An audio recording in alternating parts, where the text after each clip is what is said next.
meu irmão, minha irmã. Shabbat Shalom. Que a graça e a paz do nosso Senhor e Salvador Jesus Cristo permaneçam com todos vocês, com todos nós. Muito bom estarmos juntos, meditarmos na palavra de Deus, buscarmos crescimento, conhecimento para vivermos segundo a vontade de Deus, que é sempre boa, agradável e perfeita em nossas vidas. Então, paz e descanso do Senhor neste sábado, de uma maneira muito especial, onde nós passamos a sexta-feira, o dia da preparação, conhecido como Sexta-feira Santa, mas que, na verdade, dentro da estrutura bíblica, nós tivemos a Sexta-feira da Páscoa. E agora, entrando nas horas do sábado, o sábado do dia do Senhor, o descanso no Senhor, que todos nós precisamos a cada dia, a cada momento, esta busca de conhecer ao Senhor na sua integridade, no relacionamento íntimo, conhecer ao Senhor em todas as esferas que Ele se revela para cada um de nós. É muito bom que nós tenhamos esta percepção, que o Senhor tem cuidado de nós, tem cuidado de você, da sua família, e você agora, depois de ter passado a sexta-feira da Páscoa, pode declarar ao mundo que Deus, em Jesus Cristo, pelo Espírito Santo que habita em você, é o seu único Senhor. Como fala Deuteronômio 6,4, Shema Israel, Adonai Eloheinu Adonai Echad. Ouça, Israel, o Senhor, nosso Deus, é o único Senhor. Nós temos a oportunidade de declarar ao mundo que nós não temos o comércio como nosso Senhor, nós não temos o dinheiro como nosso Senhor, nós precisamos trabalhar, nós precisamos da manutenção financeira em nossas vidas, mas o nosso Deus é o único Senhor e mantenedor de nossas vidas, com todo cuidado, com toda a atenção às necessidades de cada um de seus filhos. Então descanse no Senhor, deixe o Senhor cuidar de você, tenha este momento deste relacionamento íntimo com Deus. A expressão Shabbat Shalom é muito mais do que apenas parar de trabalhar. Shabbat Shalom é ter a paz e o descanso de Deus no sétimo dia, no dia em que Ele prescreveu para que nós pudéssemos descansar. Então, Shabbat Shalom a todos. Descansem na paz do Senhor, assim como o próprio Jesus Cristo, mesmo no período da sua morte, nós tivemos a sexta-feira da Páscoa, agora entramos no sábado do descanso e Jesus, mesmo no tempo da sua morte, ele descansou no sábado para termos o domingo da ressurreição. Não domingo de Páscoa, porque a Páscoa é sexta, né? Então tivemos a sexta-feira da Páscoa, agora entramos no dia do Senhor, no descanso do sábado, para chegarmos ao domingo da ressurreição. A beleza do Evangelho e a beleza da maneira que Deus se revela a cada um de nós em cada detalhe. É muito bom que nós tenhamos essa percepção. Amanhã nós teremos um culto bastante especial a partir das 9 horas da manhã. Prestem atenção nisso.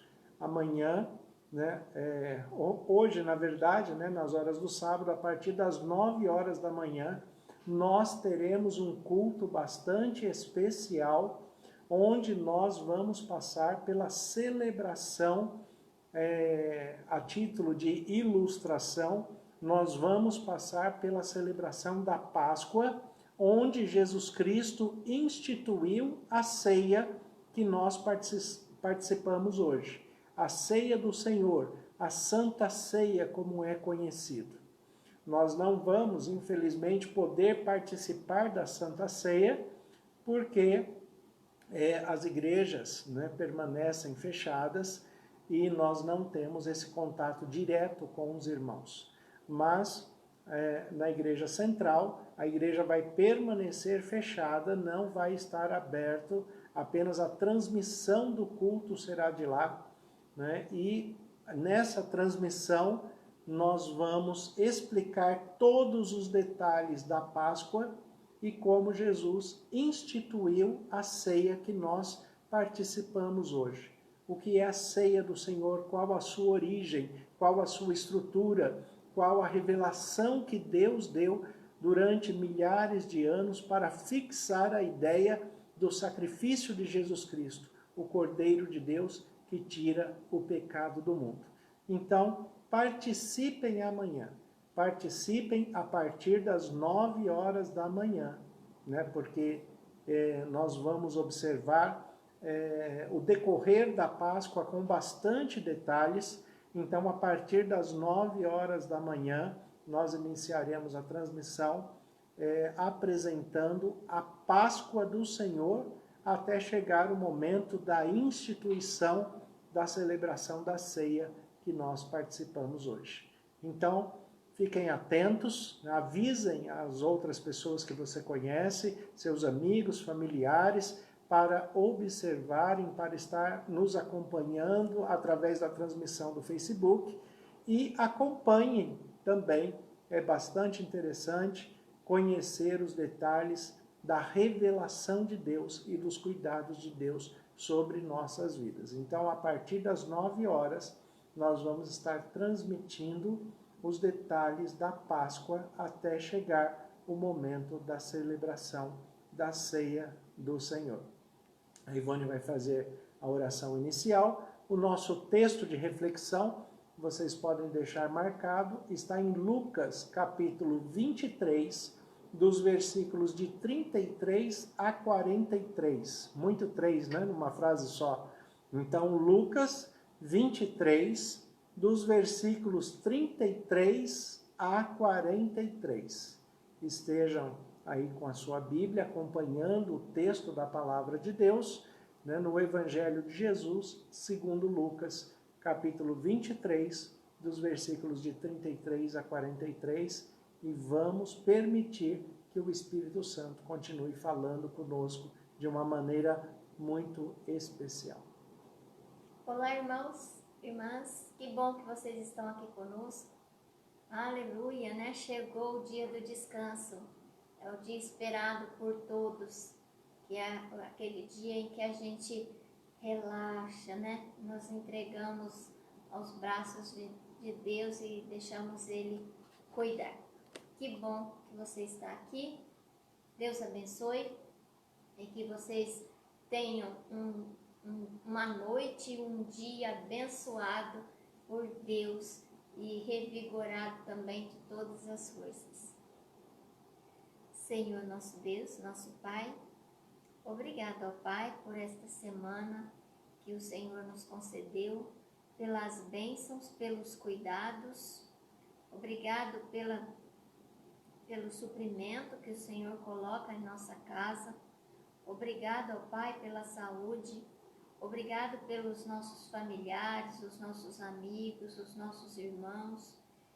E nós entregamos cada um deles em suas mãos. Pedimos que o Senhor esteja cuidando de cada um, que o Senhor esteja suprindo todas as necessidades, amparando, ó Pai, aquelas que estão angustiadas, que estão sofrendo, os nossos irmãos que perdeu ente querido, que o Senhor esteja confortando a cada um. Abençoe o nosso culto, que o Senhor abençoe o pastor que vai transmitir a mensagem, que esta mensagem venha direto aos nossos corações, venha suprir todas as nossas necessidades, as nossas angústias, e que nós possamos, ó Pai, também colocar em prática o que aprendemos aqui, ó Pai, que fique gravado em nossa mente, em nosso coração, e no momento que precisarmos, ó Pai, possamos lembrar desta mensagem. Fique conosco, hoje e sempre, é o que te peço e te agradeço, em o nome de nosso Senhor Jesus Cristo. Amém. Amém. Então, o Evangelho de Jesus Cristo, segundo Lucas, capítulo 23, dos versículos 33 em diante, com o tema As Três Cruzes. O texto bíblico diz assim: Quando chegaram ao lugar chamado Calvário, ali o crucificaram, bem como aos malfeitores, um à direita, outro à esquerda. Contudo, Jesus dizia: Pai, perdoa-lhes, porque não sabem o que fazem. Então, repartindo as vestes dele, lançaram sortes. O povo estava ali e a tudo observava. Também as autoridades zombavam e diziam: salvou os outros e a si mesmo se salve, se é de fato o Cristo de Deus, o escolhido. Igualmente, os soldados o escarneciam e, aproximando-se, trouxeram-lhe vinagre, dizendo: se tu és o rei dos judeus, salva-te a ti mesmo. Também sobre ele estava esta epígrafe em letras gregas, romanas e hebraicas: este é o rei dos judeus. Um dos malfeitores crucificados blasfemava contra ele, dizendo: não és tu o Cristo? Salva-te a ti mesmo e a nós também. Respondendo-lhe, porém, o outro, repreendeu-o, dizendo: nem ao menos temes a Deus, estando sob igual sentença? Nós, na verdade, com justiça, porque recebemos o castigo que os nossos atos merecem, mas este nenhum mal fez.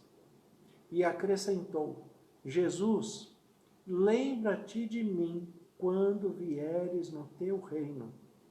Jesus lhe respondeu: em verdade te digo que hoje estarás comigo no paraíso. Em verdade te digo que hoje estarás comigo no paraíso.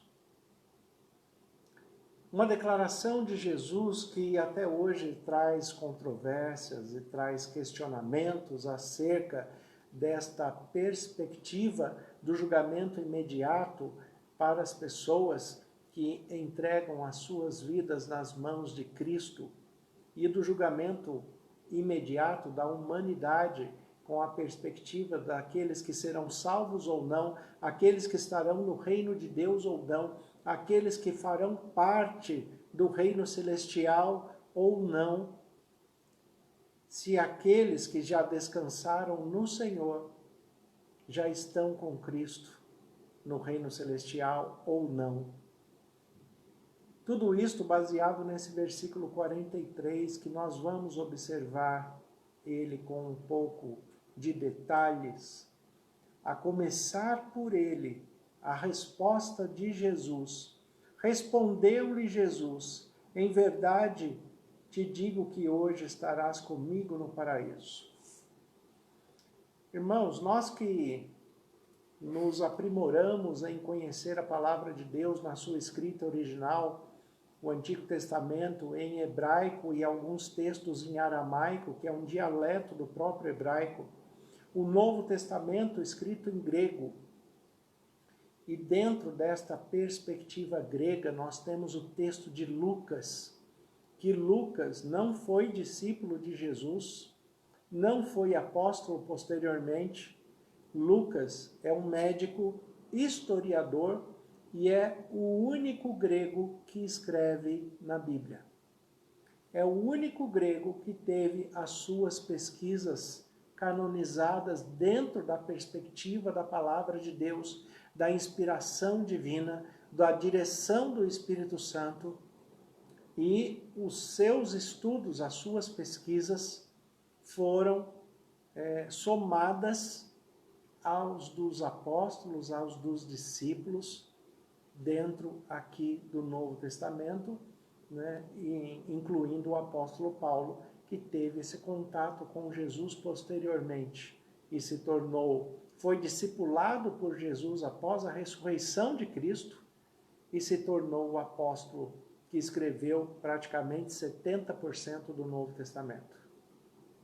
E aí nós temos Lucas, um historiador grego que escreve com uma facilidade, claro, muito grande, dentro do seu próprio idioma, escrevendo em grego, porque afinal de contas os outros evangelhos de Jesus Cristo são escritos por judeus, né, por hebreus com pensamento hebraico, mesmo que foram escritos em grego.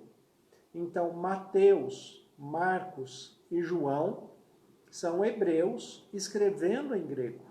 João, por exemplo, a escrita do Evangelho de Jesus Cristo segundo João é um grego que não tem uma riqueza de vocabulário e nem de gramática, como nós vemos no texto de Lucas, que é um grego nativo do idioma, e nem do apóstolo Paulo, que apesar de ser hebreu, é extremamente versado no idioma grego. Então, quando nós observamos esses detalhes, nós vemos a importância de ter um grego de origem de língua natina, escrevendo, né, de língua nativa, escrevendo na palavra de Deus. Qual é a real importância? A real importância é que ele é um historiador, buscando informações para poder fazer um registro histórico, mesmo para aqueles que querem desprezar a Jesus Cristo como divino, como Filho de Deus, como o Messias, mesmo estes ainda continuam estudando a Bíblia e estudando a palavra de Deus, porque ninguém pode desprezar a Bíblia enquanto livro histórico. Ele é um registro histórico da humanidade. Um outro detalhe é que tudo que é colocado na Bíblia, quando colocado em prática, nos traz um fim proveitoso. Nós podemos extrair o melhor deste mundo quando colocamos os ensinos de Jesus Cristo em prática em nossas vidas. O que Lucas escreve no texto grego, usando uma expressão comum, como nós também usamos esta expressão comum na língua portuguesa, e usamos esta expressão não diretamente como um advérbio de tempo, mas simplesmente como uma interjeição, como uma expressão idiomática. É isto que Lucas escreve, na verdade, no versículo 43 do seu texto, do capítulo 23, o versículo 43. Esta palavra que está traduzida como hoje, para frisar um advérbio de tempo, no grego, no texto original, ele não tem este peso, ele não tem este contexto. No texto grego, é como se eu dissesse para vocês, de uma maneira muito comum, numa linguagem muito simples, uma linguagem fácil, uma linguagem do dia a dia comum, eu falasse para vocês assim: eu vou te falar uma verdade agora. Esta palavra que foi traduzida como hoje, do grego, ela poderia ser traduzida como agora, neste momento do diálogo, neste momento da conversa. Diante da sua reação, eu vou te falar uma verdade agora. É isto que o texto está falando. O versículo, no contexto grego, Jesus está respondendo para aquele malfeitor na cruz, que está arrependido, que está entregando a sua vida a Cristo, que está testemunhando a respeito daquilo que ele já conhece e aquilo que ele já sabe. Mediante a sua profissão de fé, Jesus dá uma declaração para ele. E Jesus responde a ele aqui no versículo 43. Eu vou te dizer uma verdade agora. estarás comigo no paraíso. Eu vou te dizer uma verdade agora. Estarás comigo no paraíso. Compreendem como a tradução direta do texto grego fica com uma conotação diferente do que foi colocado na língua portuguesa e que traz tanta confusão? Mas também esta confusão, ela vem de uma maneira proposital para aqueles que querem torcer a palavra de Deus para dar uma compreensão, oferecer uma compreensão daquilo que a palavra não está dizendo. Jesus não poderia dizer para esse malfeitor que ele estaria, que os dois estariam juntos no paraíso naquele mesmo dia, porque o próprio Jesus só ressuscitaria 2 dias depois. Só ressuscitaria ao 3º dia.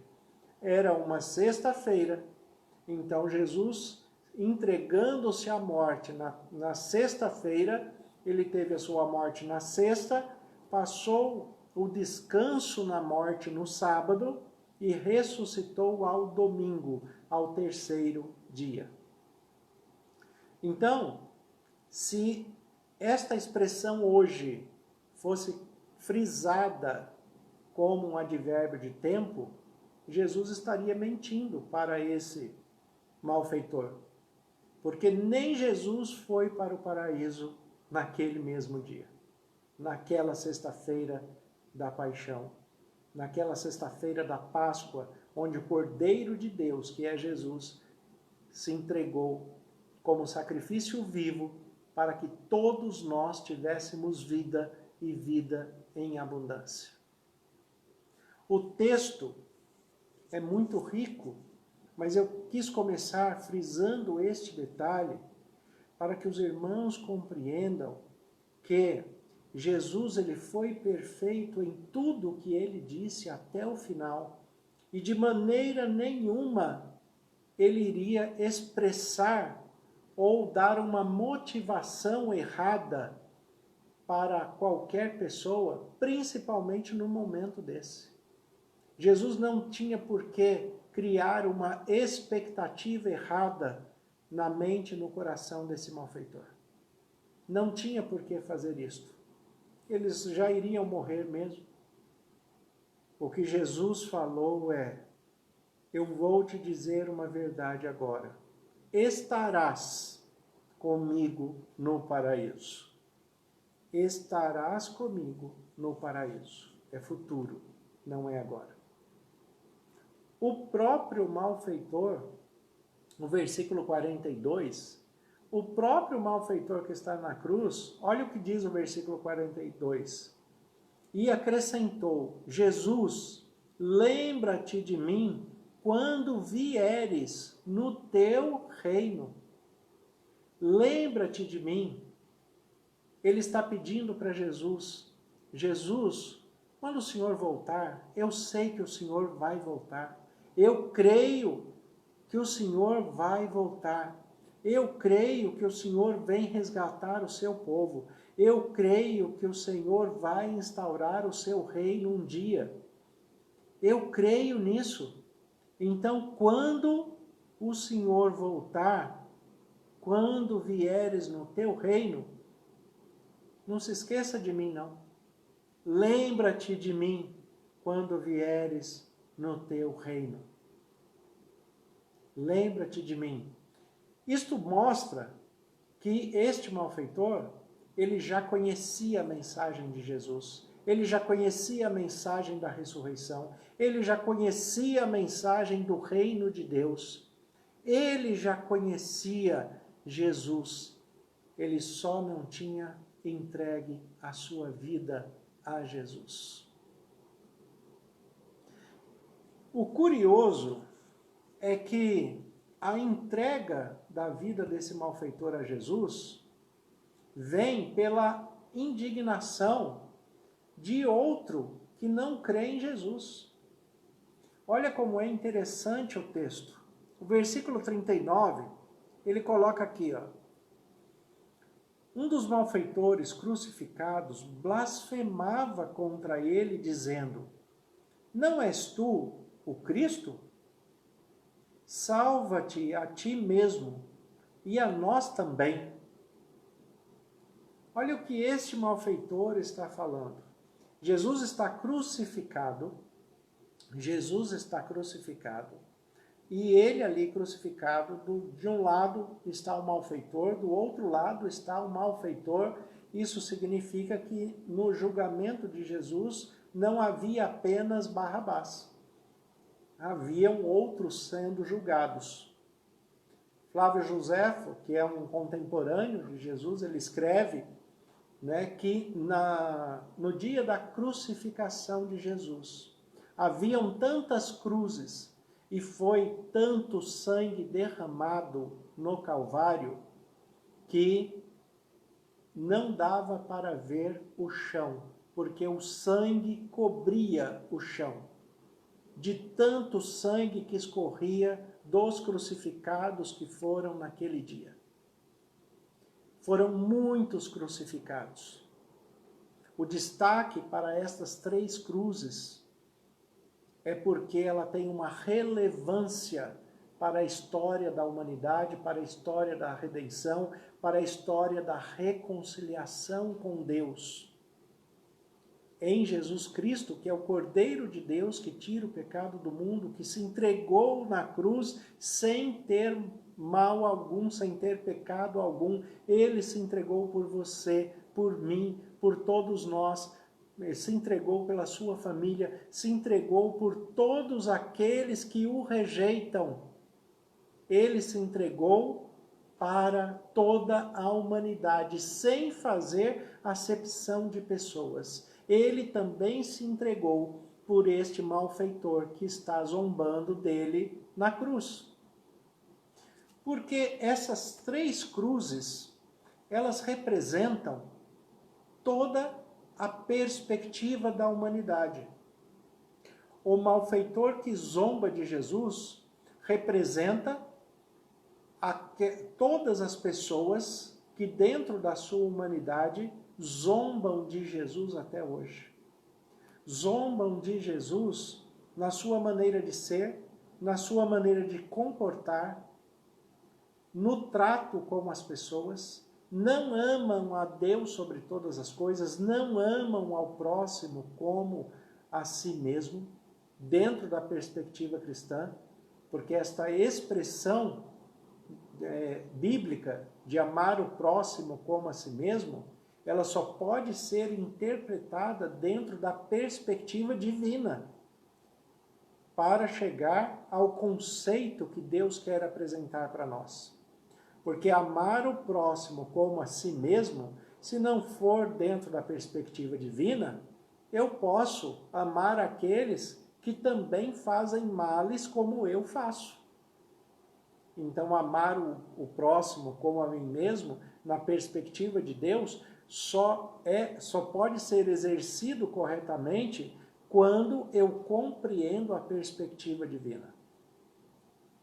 A questão é que este malfeitor que está zombando de Jesus representa toda essa parte da humanidade que zomba de Jesus, que não segue os seus ensinamentos, que não seguem os seus preceitos, que não seguem a sua interpretação do Deus que revelou a palavra, que não seguem os seus ensinos, zombam de Jesus pela sua postura de vida, pelo seu jeito de ser.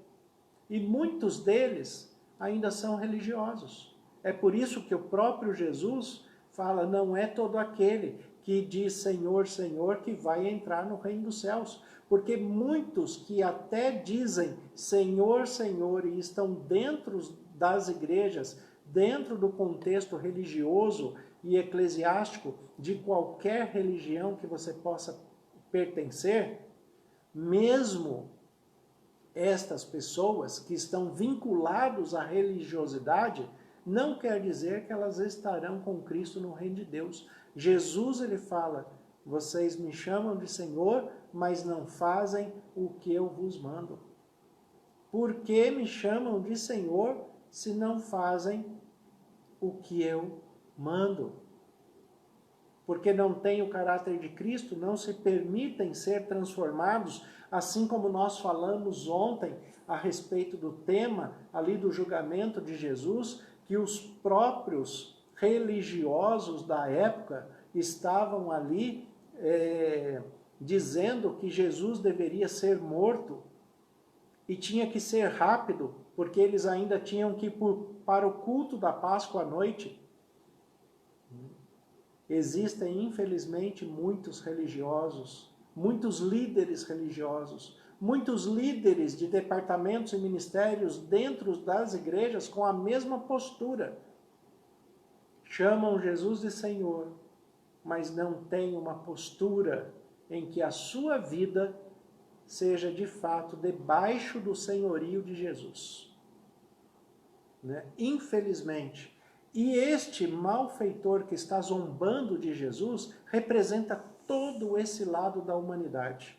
O lado que rejeita, o lado que não quer a verdade, o lado que gosta do pecado, o lado que rejeita até o próprio Deus, se declarando ateu e não querendo nada com Deus, nem com a religiosidade, nem com a espiritualidade, nem com os conceitos e preceitos e mandamentos que o próprio Deus apresenta dentro da Bíblia.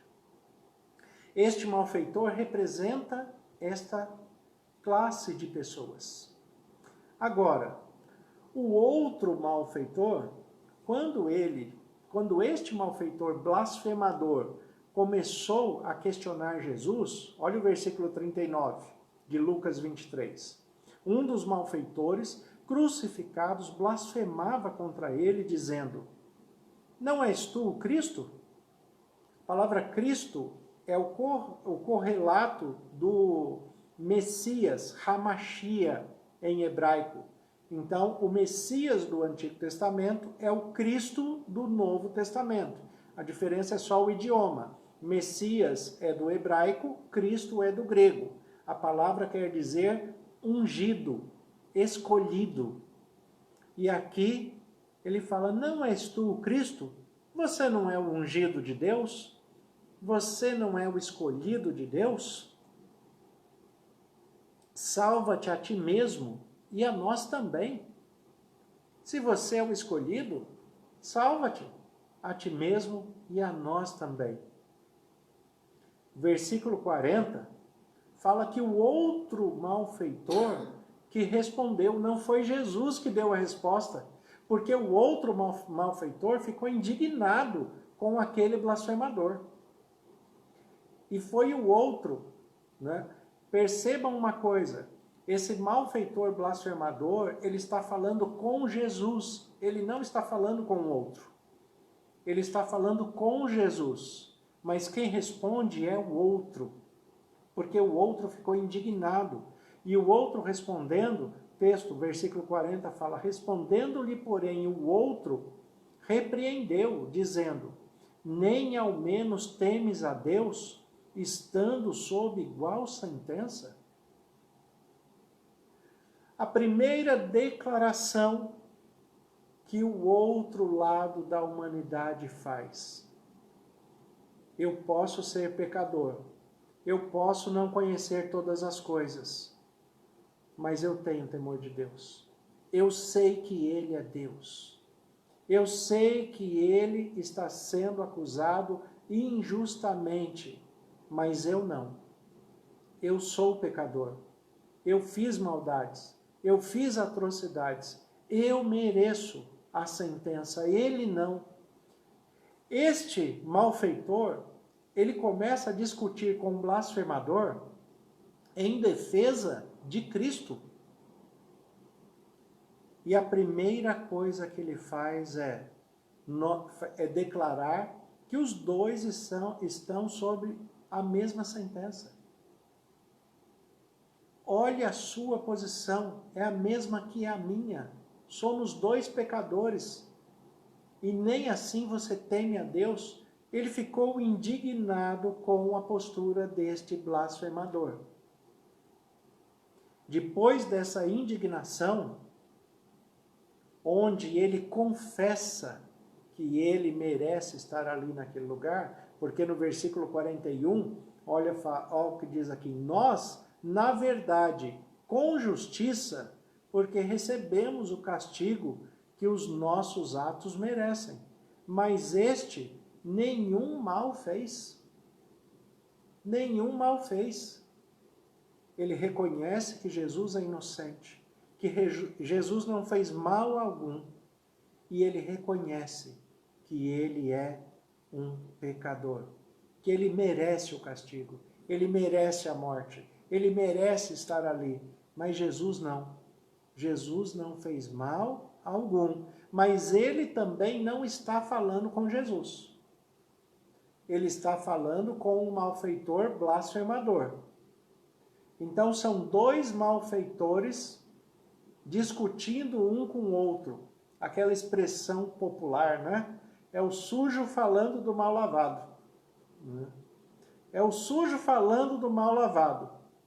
Só que aquele que reconhece que é sujo vai ser lavado pelo sangue de Cristo. Vai ser purificado pelo sangue de Cristo. Vai receber a graça da salvação pelo sangue de Cristo. E Cristo vai se lembrar dele na ressurreição. Quem reconhece a sua sujeira e busca transformação, busca orientação, busca estar debaixo da autoridade de Deus pelo Espírito Santo. Quem reconhece a sua podridão, a sua sujeira, os seus males, quem reconhece que é um malfeitor, ele se coloca diante de Deus em confissão, em arrependimento, em conversão e é transformado pelo poder de Jesus Cristo através do Espírito Santo. Mas tem que haver essas três fases: confissão, arrependimento e conversão, para que haja esta purificação. É isto que está acontecendo aqui. Este outro crucificado, ele representa toda esta parte da humanidade que reconhece que é suja, que é malfeitora, que tem pecados, que tem problemas, que tem limitações, que cometem atitudes impróprias, mas quer ser transformado, quer que Jesus dê uma palavra de transformação a ele e pelo seu poder que ele seja limpo, que ele seja purificado. Este outro malfeitor aqui, que não é o blasfemador, ele está corrigindo o blasfemador e ao mesmo tempo está pregando o evangelho para ele. Este representa todos nós que temos nossos problemas, as nossas limitações, os nossos pecados, mas buscamos os frutos do Espírito, buscamos transformação pela palavra de Deus, buscamos nos colocar de joelhos em oração, buscando ao Senhor e no Senhor a transformação diária que cada um de nós precisamos. O processo de santificação é um processo para a vida inteira, mas começa pelo reconhecimento, pela confissão, para que haja conversão. Senão esse processo não vai se iniciar nunca. Aquele que tem a postura do blasfemador, o Senhor não é o Cristo? Então salve-se a você e salve a nós também. Já viu aquelas pessoas que falam assim? Se Jesus tem tanto poder, então ele que me transforme. Jesus não invade ninguém, não obriga ninguém a ser transformado. Tudo tem que ser por amor, de coração aberto, com dedicação, com zelo, buscando a verdade e aplicando essa verdade conhecida na sua vida diária. É assim que tem que ser. São 3 cruzes. Uma cruz representa a humanidade blasfemadora que rejeita a autoridade de Jesus Cristo sobre a vida dele. Não se permite ser transformado. A outra cruz representa a humanidade que reconhece os seus pecados, as suas limitações, reconhece que é um pecador, que é sujo, mas quer purificação, quer transformação, quer limpeza. Essas 2 cruzes ficam bem definidas dentro da perspectiva do Evangelho. E a terceira cruz? A terceira cruz é a cruz do centro. A terceira cruz é a cruz que está disponível à salvação de todo aquele que nele crê. A terceira cruz é a cruz que tem a verdade. A terceira cruz é a cruz do Cordeiro de Deus que tira o pecado do mundo. A terceira cruz é a cruz de Jesus Cristo, que se entregou por cada um de nós, oferecendo perdão, oferecendo amor, oferecendo paz, oferecendo vida e vida com abundância, oferecendo perdão, oferecendo transformação, oferecendo uma perspectiva espiritual que jamais ninguém vai conseguir te dar, ninguém vai conseguir te oferecer. É esta terceira cruz, a cruz da salvação em Cristo Jesus. Um cântico, uma música bastante conhecida, do pastor Kleber Lucas, e ele fala: pois o que chora ao pé da cruz, clamando o nome de Jesus, receberá de ti, Senhor, misericórdia, graça e luz. Pois o que chora ao pé da cruz, clamando o nome de Jesus, receberá de ti, Senhor, misericórdia, graça e luz. É isto que este malfeitor recebeu de Jesus: misericórdia, graça e luz divina. Foi isto que ele recebeu. É isto que nós todos recebemos de Jesus a cada dia. Quando confessamos os nossos pecados, Jesus Cristo é fiel e justo para perdoar os pecados e nos purificar de toda injustiça. Não há pecado que Jesus não possa perdoar. Não há sujeira que Jesus não possa limpar. Não há impureza que Jesus não possa purificar. Jesus é capaz de fazer infinitamente mais do que nós pedimos ou pensamos, segundo o seu poder que opera em nós.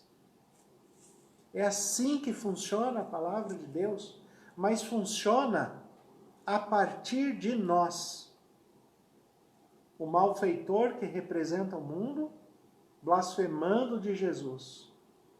O outro que reconhece os seus delitos e pecados, pregando o evangelho para ele em nome de Jesus. E Jesus dá a resposta para ele. No versículo 42, é que esse malfeitor começa a falar com Jesus. Porque até então ele estava pregando para o outro malfeitor. Tem pessoas que falam: mas eu não preciso fazer nada para ser salvo. Porque o ladrão da cruz, né, o malfeitor da cruz, foi salvo sem ter feito nada. Irmãos, isso é mentira. Isso é uma grande mentira. Todos nós precisamos fazer a nossa parte. E este malfeitor aqui, ele fez a parte dele. Ele pregou para o outro, ele repreendeu ao outro, ele pregou o evangelho de Jesus Cristo para o outro. Ele falou que o outro deveria temer a Deus assim como ele temia também. Ele não escondeu seus pecados, ele confessou diante de Jesus que era um pecador. Ele fez todo o processo da conversão necessária para a salvação. Sem confissão e sem mudança, de caráter, de personalidade, de jeito de ser, não há salvação para ninguém. Tem pessoas que falam, mas o meu temperamento é assim mesmo porque o meu sangue é esquentado demais. Sabe por que o seu sangue é esquentado demais? Porque não é o sangue de Cristo. Porque se fosse o sangue de Cristo, não estaria esquentado desse jeito. Estaria com o refrigério do poder divino na sua vida. Se fosse o sangue de Cristo, estaria tudo certo. Não existe coléricos, não existem sanguíneos dentro da perspectiva divina. Existem cristãos. Existem pessoas com o sangue de Cristo e com os frutos do Espírito Santo que pelo domínio próprio vai dominar o seu caráter corrompido pelo pecado, vai dominar as suas emoções, vai dominar os seus sentimentos, vai dominar as suas reações, não vai permitir que as emoções superem o nível da razão. Porque o nosso culto diante de Deus é racional. E Deus quer que nós mantenhamos a razão a todo tempo. Por isso que Ele chama a todos nós e diz assim, venha e arrazoemos. Arrazoemos é conversar dentro do âmbito da razão. Não se permitir que o emocional supere o seu racional. Nós temos emoção? Temos sim, mas as nossas emoções são frutos da razão. Porque a emoção nunca vai levar à razão. A razão tem que vir primeiro. E a emoção, os sentimentos, o amor, a entrega, é fruto desta razão, deste relacionamento racional. Jesus Cristo, Ele declara para esse malfeitor arrependido, assim como Ele declara para todos nós nos dias de hoje. Jesus, versículo 43. Jesus lhe respondeu, eu vou te dizer uma verdade agora. Estarás comigo no paraíso. Eu vou te dizer uma verdade agora. Diante do seu arrependimento, diante da sua confissão, diante do seu empenho em pregar o evangelho para o outro, diante da sua postura de arrependimento, eu vou te dizer uma verdade agora. Estarás comigo no paraíso. Porque depois deste malfeitor ter feito tudo isso, ter reconhecido quem ele era, ter entregue a sua vida nas mãos de Jesus, ter pregado para o outro blasfemador, depois dele ter feito tudo isso, ele ainda vira para Jesus e fala, Jesus, não esquece de mim quando estiveres no seu reino. Não esqueça de mim. Não esqueça de me ressuscitar. Não esqueça de cuidar de mim. E sabe o que Jesus está respondendo? Na verdade, eu jamais vou esquecer de você. Jesus jamais vai esquecer de ninguém que depositou a confiança nas mãos dele. Jesus jamais vai esquecer de alguém que tocou o coração dele pela misericórdia.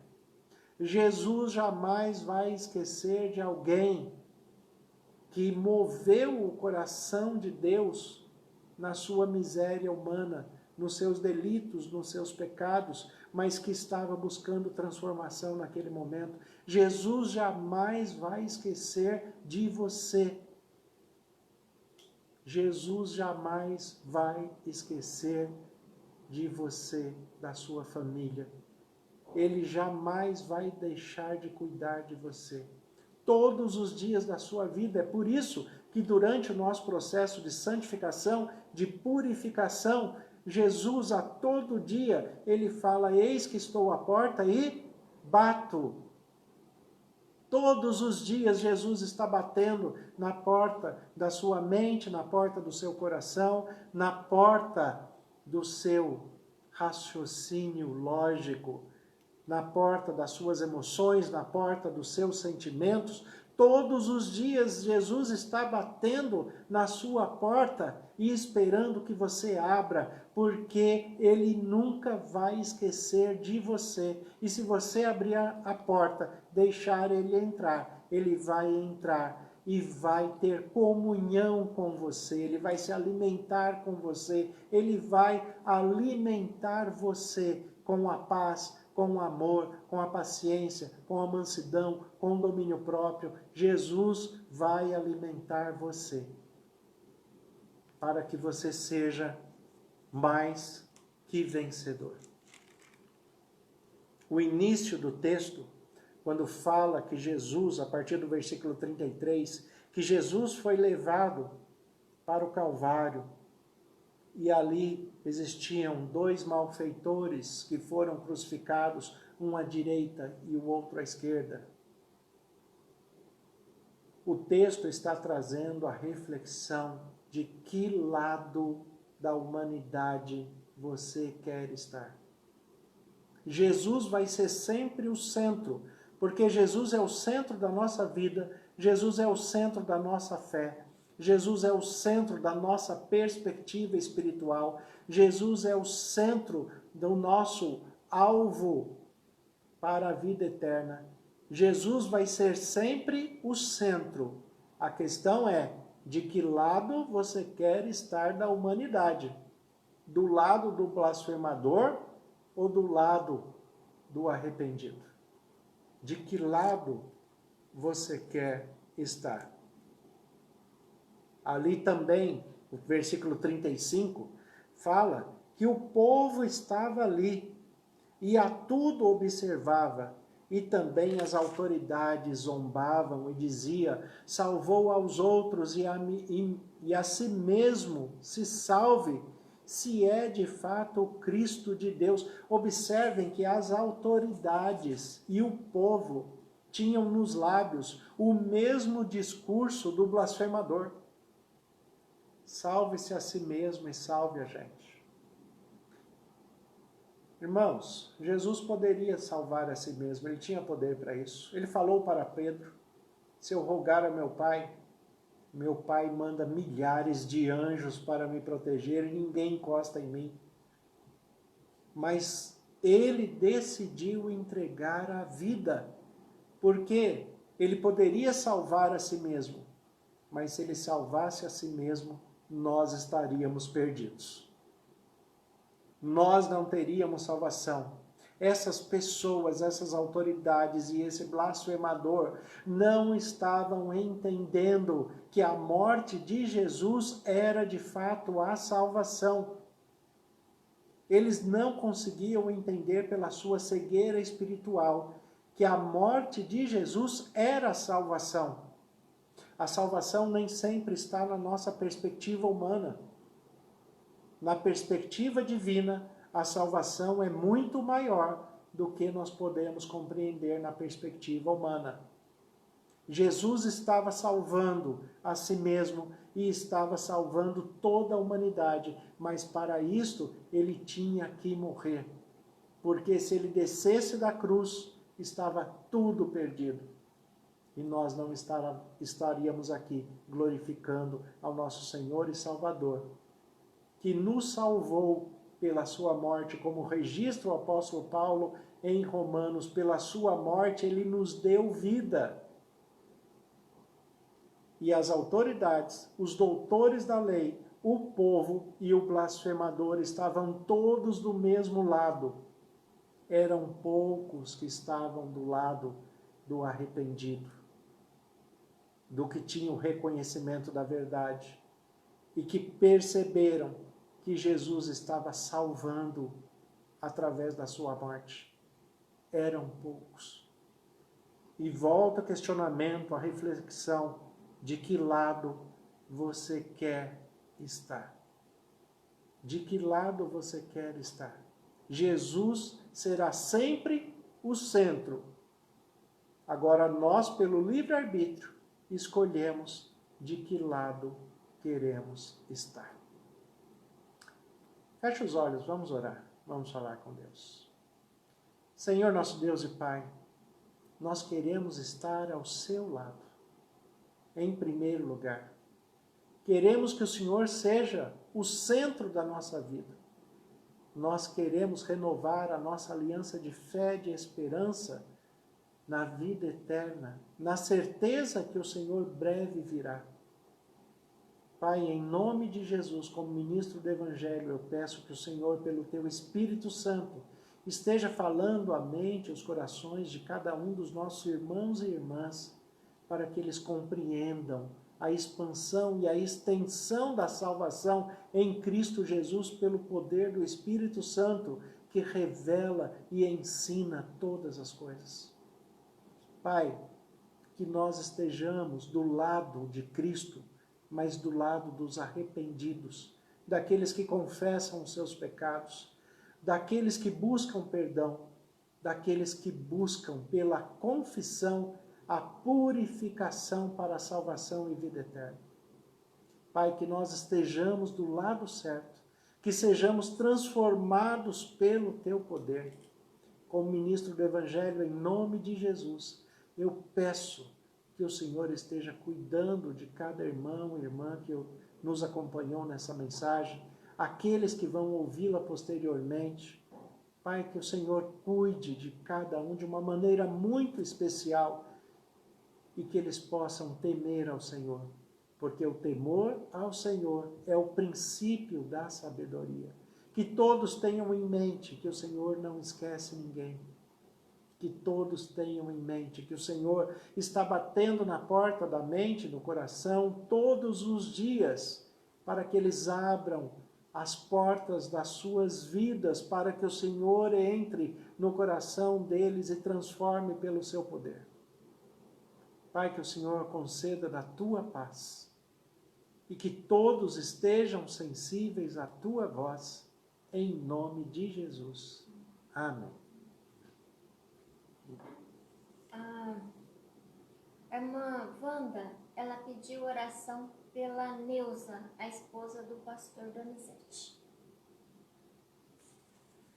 Sim, vamos estar orando também, né, pela esposa do pastor Donizete, né, e através dela representando tantas pessoas que estão enlutadas, passando por dificuldades, passando por aflições, mas Deus não esquece de ninguém. Vamos colocar nas mãos de Deus também os nossos irmãos que estão com questões de saúde, limitações de saúde, aqueles que precisam de direção, sabedoria e discernimento, as questões financeiras, as questões emocionais, as questões familiares, né? Que todos sejam agraciados pela presença de Deus. Vamos orar mais uma vez.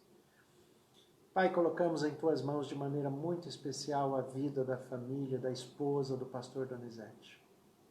Pai, sabemos que o Senhor também não esquecerá dele, assim como nenhum dos Teus filhos na ressurreição. Pai, que o Senhor esteja com o Teu Espírito Santo Consolador, concedendo a paz necessária que excede todo o entendimento aos nossos irmãos e irmãs que estão passando por um processo de luto. Aqueles que precisam de restauração financeira, Pai, cuida de cada um deles.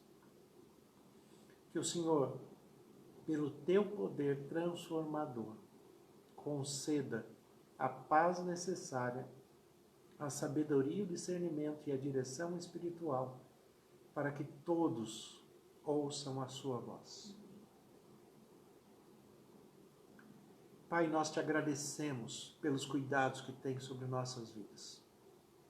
E como ministro do Evangelho, em nome de Jesus, eu peço as Tuas bênçãos sobre cada irmão, sobre cada irmã, sobre cada adorador que busca o Senhor em espírito e em verdade, independente da sua expressão de fé, o seu vínculo religioso ou denominacional.